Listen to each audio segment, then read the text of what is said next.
ఈ మధ్య కాలంలో బాలకృష్ణ జోరు మామూలుగా లేదు. ఓ పక్క రాజకీయ నాయకుడిగా ప్రజలకు సేవ చేస్తూ, మరో పక్క సినిమా ప్రేక్షకులకు వరుసపెట్టి సినిమాలు చేస్తూ బిజీగా మారాడు. ప్రస్తుతం క్రిష్ డైరెక్షన్ లో గౌతమిపుత్ర శాతకర్ణి షూటింగ్ లో ఉన్న బాలకృష్ణ త్వరలో సోషల్ మీడియాలో అడుగు పెట్టబోతున్నట్లు సమాచారం. ప్రస్తుతం సెలబ్రిటీస్ అంతా social media, twitter, facebook, instagram లతోనే గడుపుతున్నారు. సినిమా విషయాలకి కాక పర్సనల్ విషయాలు కూడా సోషల్ మీడియా ద్వారా తెలియజేస్తూ తెగ హడావిడి చేస్తున్న సంగతి తెలిసిందే.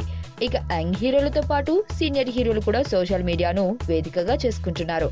ఇప్పుడు నందమూరి బాలకృష్ణ కూడా ట్విట్టర్ అకౌంట్ ఓపెన్ చేసి అభిమానులకు మరింత చేరువయ్యేందుకు నిర్ణయించుకున్నట్లు తెలుస్తుంది. ఇప్పటికే బాలకృష్ణకు ఫేస్బుక్ అకౌంట్ ఉండగా ఇప్పుడు ట్విట్టర్ ఖాతాను కూడా ఓపెన్ చేయనున్నారట. గౌతమిపుత్ర శాతకర్ణి తీస్తున్న దర్శక నిర్మాతలు ఈ మేరకు బాలయ్యను రిక్వెస్ట్ చేయగా ఆయన నుంచి సానుకూలంగా స్పందన వచ్చినట్లు తెలుస్తుంది. శాతకర్ణి ప్రమోషన్స్ కు ట్విట్టర్ బాగా ఉపయోగపడుతుందని భావిస్తున్నారు. ఇక నందమూరి హీరోలకు సోషల్ మీడియాలో విపరీతమైన ఫాలోయింగ్ ఉన్న నేపథ్యంలో బాలయ్య ట్విట్టర్ లోకి వస్తే ఆ హంగామా మామూలుగా ఉండదు మరి.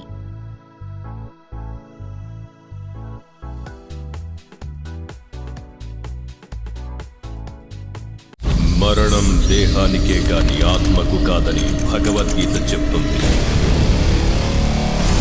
మనిషి బరువెంతున్న మరణానంతరం 21 గ్రాములు తగ్గుతుందని సైన్స్ చెబుతుంది. అంటే ఆ 21 గ్రామ్స్ బరువు